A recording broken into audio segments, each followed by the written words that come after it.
স্থানীয় নির্বাচনকে টালবাহানা করে পিছিয়ে 2027 সালের ডিসেম্বরে নেয়ার পরিকল্পনা করছেন। তারা নিজেদের ভাগ বাটোয়ারা আর লুটপাটের চাঁদাবাজির এক একটা সেক্টর বানানোর চেষ্টা করছে। আজকে আমাদের সাথে যারা যুক্ত হয়েছেন আমরা তাদেরকে এনসিপির পক্ষ থেকে অভিনন্দন জানাতে চাই। আজকে আমাদের এখানে সম্মানিত একজন শিক্ষাবিদ যুক্ত হয়েছেন, যিনি একই সাথে মুক্তিযুদ্ধে অংশগ্রহণ করেছেন, এবং আমরা গাজীপুরের যে ঐতিহ্যবাহী শিক্ষা প্রতিষ্ঠানগুলো প্রায় 10টির অধিক শিক্ষা প্রতিষ্ঠানে বর্তমান রানিং প্রায় 15,000 শিক্ষার্থী পড়াশোনা করছে, যেগুলোতে তিনি তার জায়গা থেকে এই শিক্ষা প্রতিষ্ঠানগুলো পরিচালনা করেন।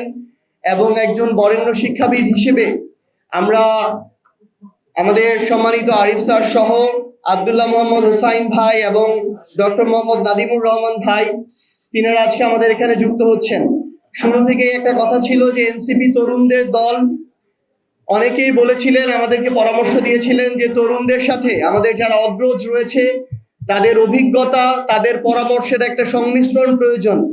আমরা সেই পথেই হাঁটছি। আমাদের যারা সম্মানিত অগ্রজ, যাদের বয়স এখন 50-60-এর ঘরে, দীর্ঘ একটি অভিজ্ঞতার ক্যারিয়ার রয়েছে বিভিন্ন ক্ষেত্রে, যারা বিশেষ দক্ষতা নিয়ে দীর্ঘ সময় কাজ করেছেন, আমরা তাদেরকে আহ্বান জানাচ্ছি। এবং তাদেরকে পাশে রেখে পুরো বাংলাদেশের যারা আমাদের অগ্রজ রয়েছেন, বাংলাদেশ গড়ার লড়াই একসাথে কাজ করতে চান, এখনো আত্মবিশ্বাসী যে আমাদের এই সন্তানরা সহ আমরা একসাথে হাতে হাত রেখে যদি কাজ করি আমরা আমাদের কাঙ্ক্ষিত জায়গায় বাংলাদেশকে দেখতে পাবো। আমরা এনসিপির পক্ষ থেকে তাদেরকে আহ্বান জানাই যে আপনারা যে জায়গায় ইচ্ছা, কেন্দ্রীয় কমিটি থেকে শুরু করে স্থানীয়ভাবে আপনারা যুক্ত হয়ে আমাদের এনসিপির সাথে কাজ করতে পারেন। আমরা আপনাদেরকে নেয়ার জন্য সবসময় প্রস্তুত আছি। আমি যেহেতু স্থানীয় নির্বাচন পরিচালনা কমিটির দায়িত্ব পালন করছি, সেই জায়গা নিয়ে কয়েকটি পয়েন্ট বলতে চাই।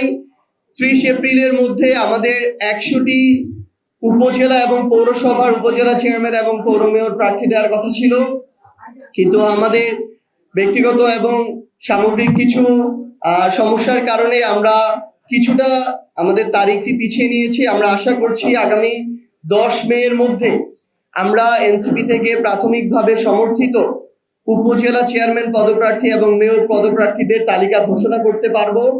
এবং আমরা এ মাসের মধ্যেই আমাদের অঘোষিত যে 7টি সিটি কর্পোরেশন রয়েছে, সেই সিটি কর্পোরেশনগুলোতে এনসিপি সমর্থিত মেয়র পদপ্রার্থীদের নামও আমরা ঘোষণা করব।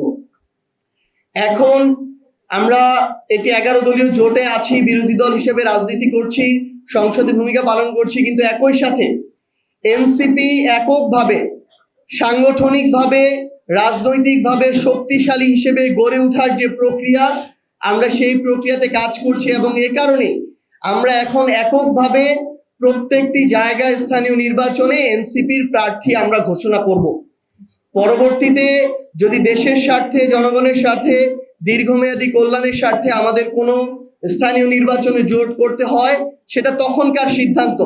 সেখানে যদি এই সিদ্ধান্ত বাস্তবায়ন হয়, কেউ থাকতে পারে, কাউকে উইথড্র করা হতে পারে, কিন্তু এখন পর্যন্ত আমরা এককভাবে আমাদের যে স্থানীয় নির্বাচন, সেই নির্বাচনের প্রস্তুতি চালিয়ে যাচ্ছি। এবং আশা করছি খুব স্বল্প সময়ের মধ্যে উপজেলা চেয়ারম্যান, পৌরসভা মেয়র এবং সিটি কর্পোরেশনের মেয়র পদপ্রার্থীদেরকে আমরা এনসিপির পক্ষ থেকে ঘোষণা করতে পারবো।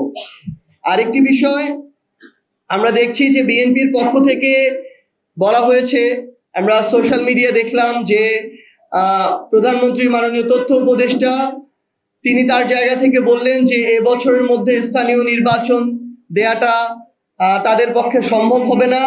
তাদের ভাষ্য অনুযায়ী আমরা যেটা বুঝতে পারছি যে তারা আবার স্থানীয় নির্বাচনকে টালবাহানা করে পিছিয়ে 2027 সালের ডিসেম্বরে নেয়ার পরিকল্পনা করছেন। এবং তারা এটা করতে চায়, এর মধ্য দিয়ে তারা ইতিমধ্যেই জেলা পরিষদ এবং সিটি কর্পোরেশনের প্রশাসক দিয়েছে, তাদের অযোগ্য নির্বাচনে পরাজিত যেই ধরনের নেতাকর্মী যারা আছে তাদেরকে দিয়ে তারা এখন জেলা পরিষদ, সিটি কর্পোরেশন পরিচালনা করছে। এবং স্থানীয় সরকারের এই গুরুত্বপূর্ণ কেন্দ্রগুলোকে তারা নিজেদের ভাগ বাটোয়ারা আর লুটপাটের চাঁদাবাজির এক একটা সেক্টর বানানোর চেষ্টা করছে। তারা জাতীয় নির্বাচনের আগে বলেছিল যে যত দ্রুত জাতীয় নির্বাচন দেয়া প্রয়োজন দেশের জন্য, মানুষের সেবার জন্য, তাহলে এখন তারা সরকার গঠন করেছে, এখন কি মানুষের সেবার প্রয়োজন নেই? এই উত্তর তাদেরকে দিতে হবে। উপজেলা পর্যায়ে কোনো উপজেলা চেয়ারম্যান এই মুহূর্তে নেই। তারা আবার তাদের পূর্বের ক্ষমতাকে কুক্ষিগত করার যে পায়তারা, সেই পায়তারা শুরু করছে। তাদের আমরা কথা শুনতে পাচ্ছি তারা নাকি উপজেলা পরিষদ বিলুপ্ত করার চেষ্টা করছে।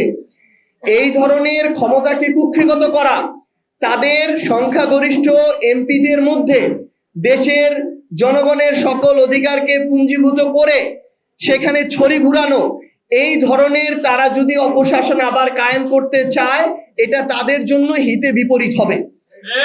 এই জন্য আমরা তাদেরকে আহ্বান করব, অতি দ্রুত সময়ের মধ্যে সিটি কর্পোরেশন এবং উপজেলা ও পৌরসভা নির্বাচন যেন তারা এ বছরের মধ্যেই তাদেরকে দিতে হবে। তারা বিরোধী দল এবং বিরোধী দলীয় জোটকে রাজপথে নামার জন্য সকল ধরনের অপকর্ম এবং অপসিদ্ধান্ত তারা গ্রহণ করবে। আর আমরা যখন রাজপথে নামি তখন তারা বলে যে আমরা আমাদের জায়গা থেকে নাকি সরকারকে স্থিতিশীল দেখতে চাই না, এই জন্য আমরা 3 মাস যেতে না যেতে রাজপথে নেমে যাচ্ছি। তো আমরা তাদেরকে আহ্বান করব যে বিরোধী দল আমাদের যেন রাজপথে না নামতে হয়, আপনাদেরকে ওই সিদ্ধান্তটা নিতে হবে এবং স্থানীয় নির্বাচনকে নিয়ে কোনো ধরনের পায়তারা করার সুযোগ নেই। এবছরের ডিসেম্বরের মধ্যেই আমরা সিটি কর্পোরেশন, উপজেলা পরিষদ এবং পৌর মেয়রের যে স্থানীয় নির্বাচন, সেই নির্বাচনগুলো দেখতে চাই এবং সেই অনুযায়ী এই নির্বাচন কমিশন এবং স্থানীয় সরকারকে প্রস্তুতি নিতে হবে। তো আমরা আপনাদের সবাইকে আবার অসংখ্য ধন্যবাদ জানাই এবং আমাদের মুখপাত্রের কথার মধ্য দিয়ে আজকে আমাদের প্রেস ব্রিফিং শেষ হবে। আপনাদের সবাইকে অসংখ্য